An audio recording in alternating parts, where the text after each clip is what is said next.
Ladies and gentlemen, my name's TotalBiscuit.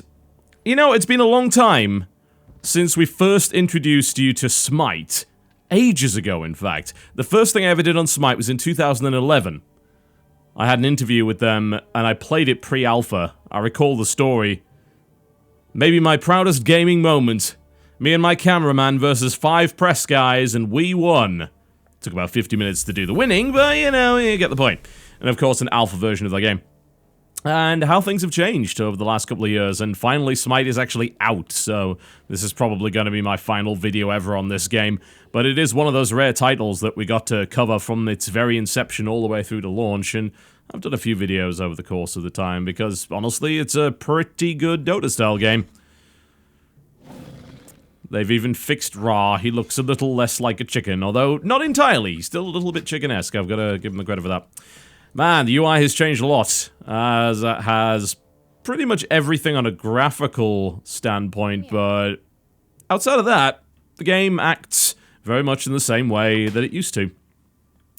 In that it is a 5-on-5 with the 3-lane, the jungle. There seems to be a bit more emphasis on the jungle than there used to be. It used to be a case of you just dip in there, but now you can actually have a dedicated jungler. I was at the SMITE launch tournament, as I was actually down at GameVid Expo at the time, doing a few panels there, so I decided to check out the launch tournament while I was there, since it was in the same city. And I saw a meta that was very familiar to me from a number of different titles that do this in esports, such as, of course, League of Legends, and they had a jungler. That didn't used to be the way of things, which actually is slightly disappointing, but I suppose things are gonna even out eventually once they've figured things out. One other thing that's disappointing is they managed to break DirectX 11. I'm not sure what really happened here. There used to be a nice big options menu here with DirectX 11. They've had to disable that now. I mean, don't get me wrong, the game still looks pretty good, but DirectX 11 is nice to have. But apparently, the release of the last patch, which added that big fat guy whose name escapes me. TotalBiscuit, God of Delicious? That one? No. He actually has a better beard than me, so there you go. That broke DirectX 11, so I don't know what the hell's going on with that. Now, we'll pop into a game, but first, let's have a look at the business model, because we had no idea what was eventually going to end up happening. They went through a number of different iterations in terms of progression, as well as the way that the store worked and how different gods were going to be acquired. So, this is what's currently going on with it. You purchase gems in the same way that you used to, and you've got name changes, and you can also get voice packs and all sorts of things like that. And you will notice that you can buy any of these for either gems or favor. I have quite a lot of both, because I actually did a referral program back in the alpha, and I got a huge amount of things which I'll now never use, but there you go. So, it's a very traditional way of doing things. The way that you can... Let's not do that. The way that you can otherwise get gods is through the god rotation. There are currently 5 on it. Pretty good ones too, by the looks of it, and a bit of a mix in terms of what they can do. It's very much a melee physical guy. He's magical melee, more of a tank.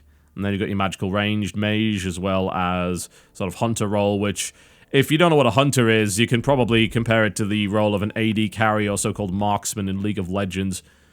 He's going to be the guy that you try and make sure gets a bunch of kills and powers up and can really pick people off from a distance.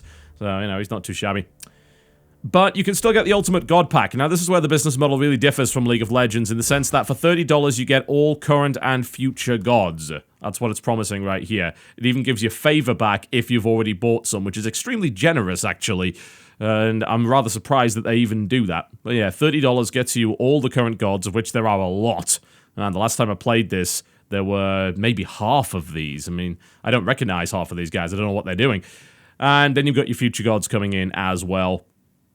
It's a pretty good deal. I mean, if not for Dota 2, I'd say it's the best deal in town, but, you know, it is Dota 2 after all. Plus, we should not forget Heroes of New Earth that has actually gone to the whole all heroes are free model as well. Admittedly, that game has been out for years and used to do the whole $30 thing, so I'm pretty happy to see a game go for the $30 idea. It's something that eventually happened with Tribes Ascend, I believe, but it happened too little too late. There were a lot of balance problems with that game, and the business model was perhaps not particularly good. Thankfully, they seem to have evened that out, and they've learned from their mistakes, and you can get all of the gods for free, which means the kind of balance concerns that come into play when dealing with games like League of Legends and similar free-to-play games that lock a lot of that content behind paywalls or very high amounts of in-game earnable currency just tend to evaporate, which is always nice. Let's build on a more even playing field. I think, honestly, $30 for all of that content is pretty reasonable. Okay. Outside of that, you have a lot of different new gods that you might be unfamiliar with. This is the newest guy, whose name I cannot pronounce. I'm not even going to attempt. Nicely modeled, nonetheless. I think Freya was in the last time I played.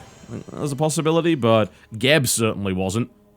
He's a golem, a giant god of earth.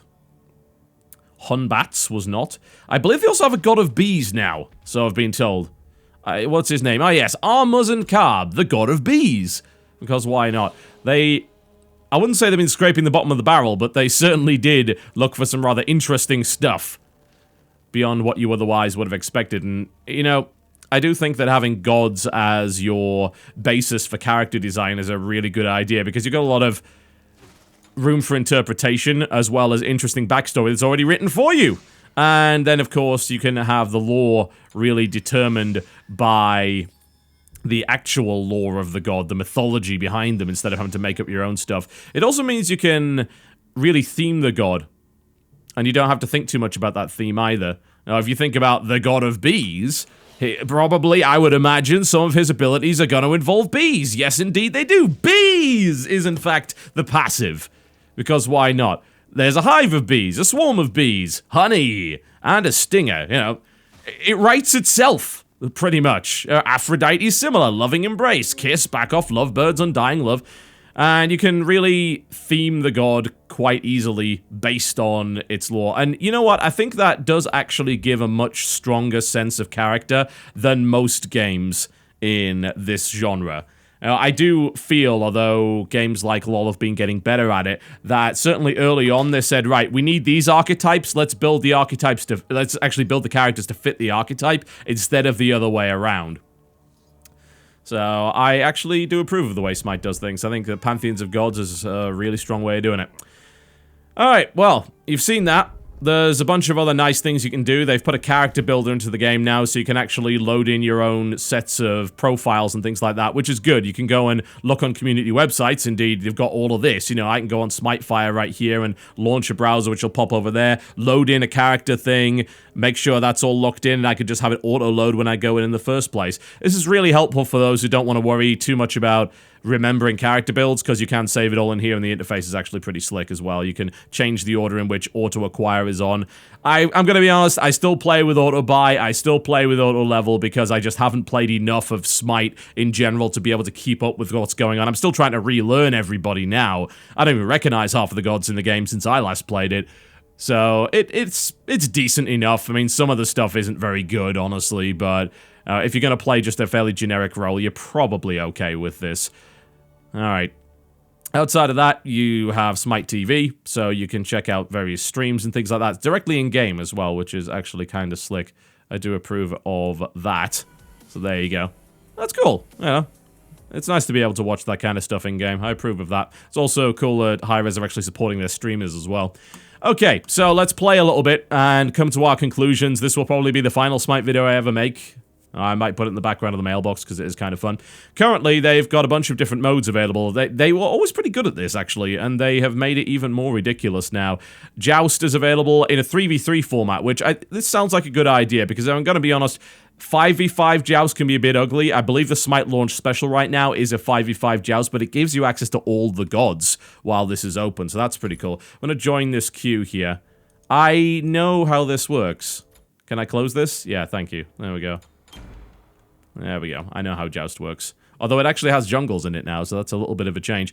You got things like Arena Conquest, Assault Joust, you've got all of these kind of daily specials, as well as the ability to create custom games. That's a really strong opening lineup, honestly. Most games do not start with that many modes. And the way they've done the queue system means that getting into a game, even if it's an obscure mode, isn't that difficult. What they do is they put everyone in a queue, and they have a set countdown timer that rotates. So once you join a game, as I'm doing right now, it will try and match you up with everyone that it's put in that pool. It'll get as many people in games as possible, and then it'll reset the countdown, which just seems to work better. It's nice to know that when you click it and it says 1 minute, you will actually have to only wait a minute, which is great. I mean, a lot of other games don't really pull that off. Okay, I've been playing around with Isis quite a bit. I think I'm gonna grab Isis. She's pretty good. Not a god that I'd played prior to this. Right, I recognize Ra in the background. I don't recognize him. Oh, that's Hunbats. He's dancing around like an idiot. Okay, we'll go with Isis here. And we're up against an Artemis, a Ymir, and an Apollo. Thankfully, I know what the enemy does. I just don't know what the friendlies do outside of Ra, but let's rock and roll. Isis is a fairly mobile mage character, and as a result, I actually like her an awful lot. She's got a number of different abilities which help improve her mobility while she's attacking, as well as this really nasty kind of artillery ball that she can fire forward. And her ultimate is a protection staff that will then explode, which is kind of great. So I've been having a bit of fun with Isis lately. Let's get into this. What I've been impressed by, actually, is the number of different... I wouldn't say layouts, because that's not necessarily accurate. The number of different backgrounds and themes that they've got to the map. They do like to create different versions of the same kind of maps to go with themes. A few days ago, I was playing a fully Egyptian-themed god custom mode, where it was on an Egyptian map as well, and all of the gods were Egyptian, which I thought was kind of cool. Alright, well, I am on auto buy and everything else, so I'm just going to rock and roll with this. You'll notice that they got rid of the Minotaur. They actually replaced it with the Titan. Each side has a different Titan depending on their particular theme, which I suppose is kind of cool, but I do miss the old cow, you know. They've also added things like signposting to make sure you know which direction you're going in. It's like, oh, you want to take the speed camp, you go this way. You want to take the mana camp, you go this way. They seem to have done an awful lot in terms of showing you exactly where you need to be. The tutorial's now an awful lot stronger. It uses a combination of voice hints along with some pretty neat stuff that just reminds you of where you're supposed to be going. There you go. Oh, Ymir is overextending, and I'm going to punish him for that. There we go. Smack him about a bit. I don't have a huge amount of damage. What I do have is a lot of mobility. Hello. Almost got caught out by that. Yeah, the combination of, hey, you should probably go this way signage, as well as direct video and audio cues is very helpful, I think, in both reminding you how to play the game if you played it before, and also learning it if you haven't. So, that's pretty legit. So, it seems like the way to go. Hello. Now things are starting to get interesting. Let's go with the silence there. Ymir's still got me, though. Well, that's a friendly heal, so that should be okay. Send forward the artillery, and we missed. That is very unfortunate. Ymir just doesn't die. That's the way that it goes with him. Yeah, it's solid. I mean, it's not like there aren't other ways to do tutorials, but I think that learning as you go is a good way to do things, particularly if you're trying to adapt to this game from other Dota styles that you've actually played. Hello, is that going to be one dead Apollo? Uh-oh, I may have overextended just a little bit. We're okay. Almost had Apollo there. Almost had it. So yes, as you can see, they took Joust quite literally here. They even decided to put towers with ballistas on it. I like that dedication to the theme. I think if you're going to make a game that's as thematic as one about gods, then if you don't commit to a theme in some way, you're probably doing it wrong. Aww. I should probably stop trying to DPS down Ymir. That's not going to work well at low levels, is it? Absolutely not. I'm also not using my ultimate, which is a very silly thing to do. So let's try and not mess up from here on in. The gameplay's still pretty much as good as ever. I think it lets you zoom out a little bit more. I don't remember you being able to zoom out quite this far, but you certainly can now. And another thing I want to point out is they seem to have got this commitment to giving the player information that other games actually don't want to give you. Like the spawn times on the jungle camps, a lot of games don't like giving you that information. In fact, there's been a recent controversy with League of Legends where I believe it's something called Curse Voice, which is a third-party program which I believe is just a voice comms thing. Also has built-in timers for things like Dragon, Red, and Blue, which apparently has now been banned, actually, by at least a certain part of Riot. So, it's... Ow. It's interesting that a company like Hi-Rez would say, you know what, we're actually entirely okay with showing you that. You can see the countdown there on the speed buff, and I know that the other buffs are actually up. It's hard to say whether or not that's a good thing, but what I think is important is that there's no disparity. Yeah? Either you give the information to everybody or you give it to nobody. And in this case, they decided, you know what, we're actually just going to give it to everybody and we think that's the way to go. Maybe it is. But I appreciate the fact that they decided, alright, well, if we're going to give this information out, then we'd best be consistent with it. Oh, no. Not quite enough damage on that yet. I'm going to get to the point where I can pull that off. Once she starts to level up that ability on 1, she's really, really powerful. Plus, she can move a lot, which is highly, highly useful against a team like this. Want to avoid getting splattered by Ymir. That's certainly the way to do it. Speaking of Ymir, hi! Yeah, let's not be anywhere near that. Thank you very much. And we're not going to be in that either. I think maybe I could have silenced him out of that. I probably should have done that a little quicker. I'm still relearning the game at this point. It feels fundamentally different to a title like, say, Dota or League of Legends. And that's good, because it absolutely has to make sure that people understand, look, you know, this is not the same game. And if you want to play this, then, frankly, here's a bunch of reasons to. I think the third-person perspective does just give it a different feel in general. I like the fact that everything you do in the jungle gives you a buff of some description. I also like the commitment to making you feel like a god. It didn't used to feel that way, and I'd still actually put a criticism firmly at the feet of the animation quality of some of the attacks in this game. Ow. Getting too close to Apollo, never a good idea. I still think the animations for the auto attacks are maybe not as good as they could be. Some are better. They've definitely gone out of their way to improve both gods and just the general feel of the auto attack combat. Adding in ragdolls really helped to give you that feel that your auto attacks were actually powerful. I remember the early alpha versions where it just looked ridiculous. Like, the casters would have 2 attacks, they'd swing forward, and then they'd hold their arm there, then they'd swing backwards, and they'd do that over and over again. It was just ridiculous, and it didn't really help anybody to feel like a god or anything like that. Oh, I missed. How horribly disappointing. I might get both of them here. Well, there's one. Not bad. Alright, we can clear that up. And we can not get hit by that too, which would be nice. I love the fact that you can detonate that mid-flight. Absolutely lovely. Always good to see. Alright, let's keep pushing. Let's keep pushing. Oh yeah, being in third person does make a big difference. That's what I said in the first time around. You know, map awareness, at least mini-map awareness, is even more important than it would be in another game, because you can't see someone coming. It's entirely viable to sneak up behind someone. Just pop out from around a corner where their line of sight isn't. Works really, really well. It also means that if you're running away, it's a bit of a risk if you want to turn around and use an ability. You gotta do it really fast. And make sure that you don't slow down. Also, things like backpedaling do slow you down. Unless, of course, you happen to be Isis with ability number 1, where that does not happen. 3 and 4. That's a good amount of damage there. Oh, almost hit him. Where's Ymir gone? Where is Ymir? Oh, he's there. Okay. Oh, man. Embarrassing. Horribly embarrassing. I mean, if I'm gonna be honest with you, I think that it's really cool that Smite's actually a decent competitor to the current Dota-style games that we've got.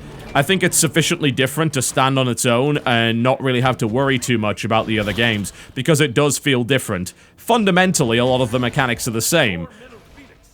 The way abilities work is very similar to other titles, more similar to LoL than it is to Dota, because it's mostly skill shot based.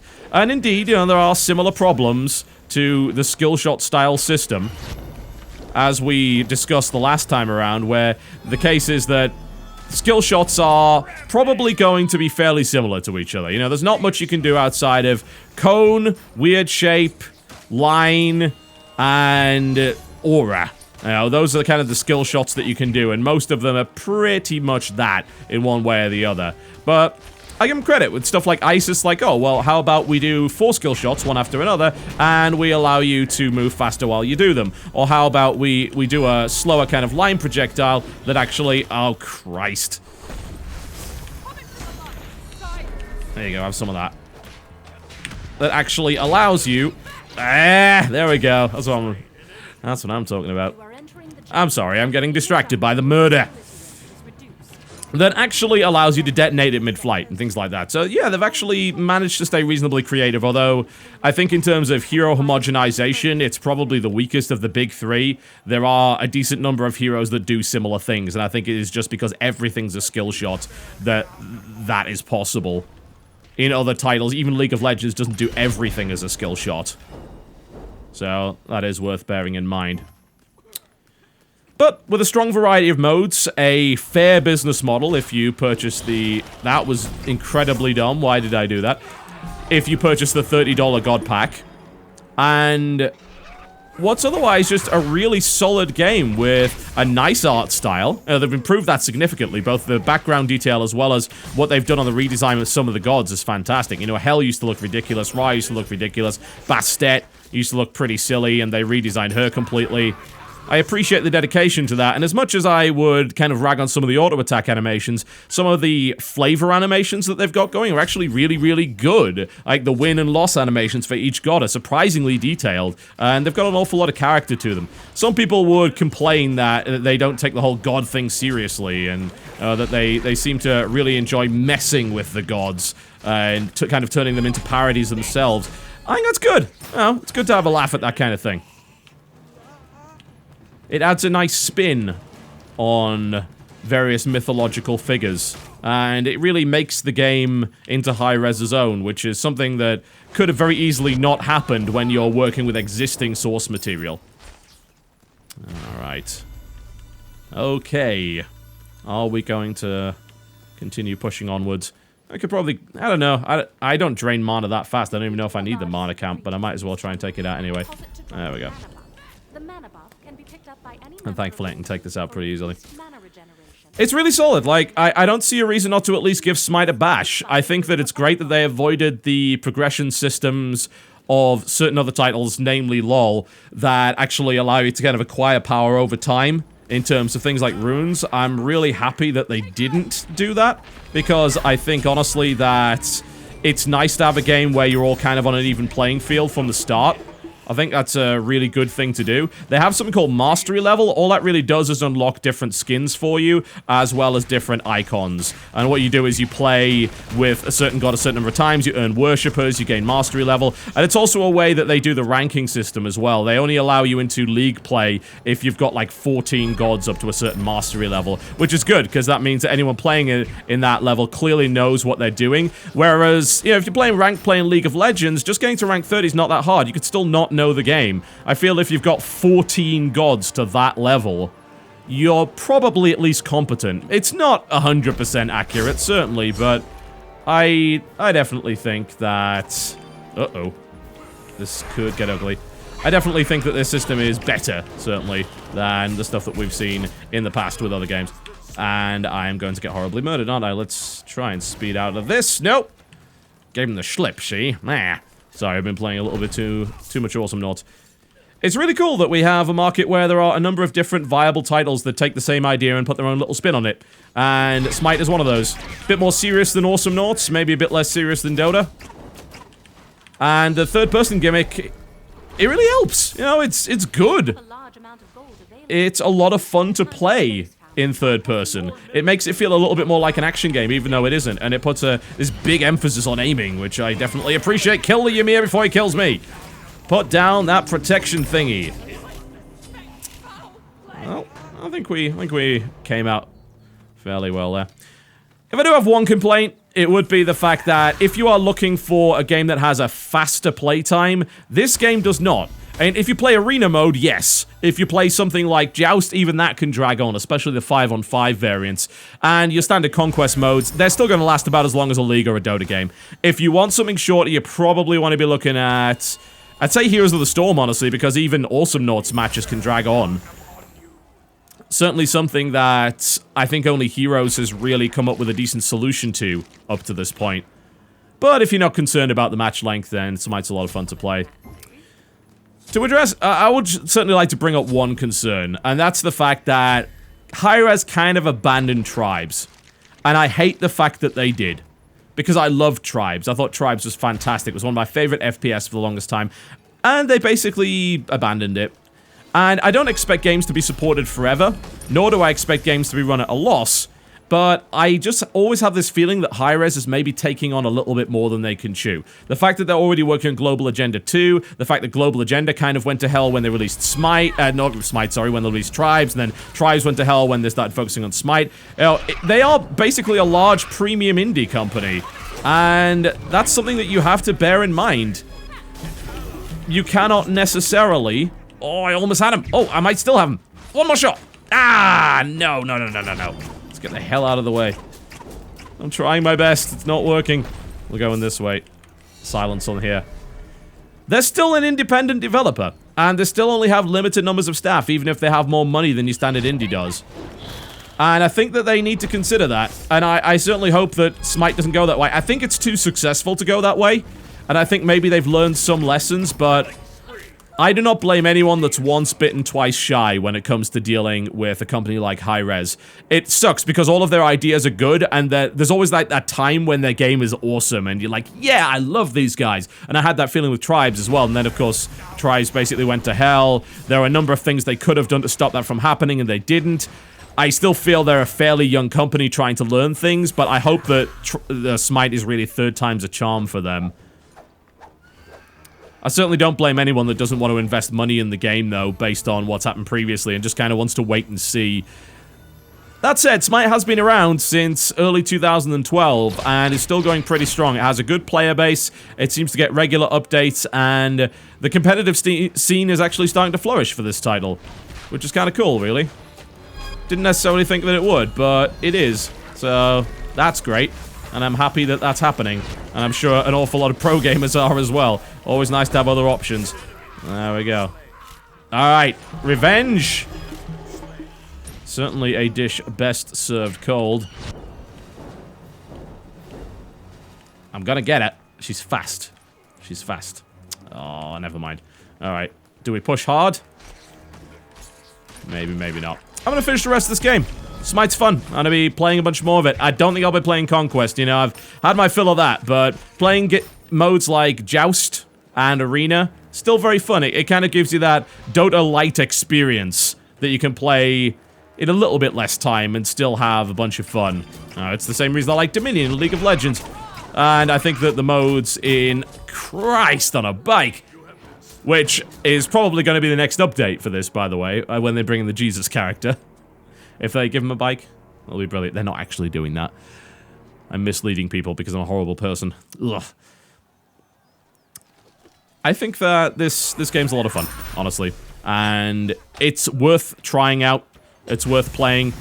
It explains how to play well. You still gotta run into the same toxic community issues, especially in the standard 5-on-5, but you'll find less of it in Joust and Arena and things like that, so there's plenty of flavors to try out. That's good. That's very good. SMITE, ladies and gentlemen, it is currently available for free right now. You can buy the Ultimate God Pack for $30, which, in my opinion, is a pretty good bargain if you want to set yourself up. And as far as I'm concerned, it is a solid third-person take on Dota, with a great theme. You know, a better theme than pretty much anything, including Heroes of the Storm, honestly. Pretty good way of doing things, isn't it? Oh, let's get out of that and murder somebody! Yeah! Have some of that. The tide turns! Ah, the clutch moments. The comeback is real. Let's rock and roll. I'll see you next time.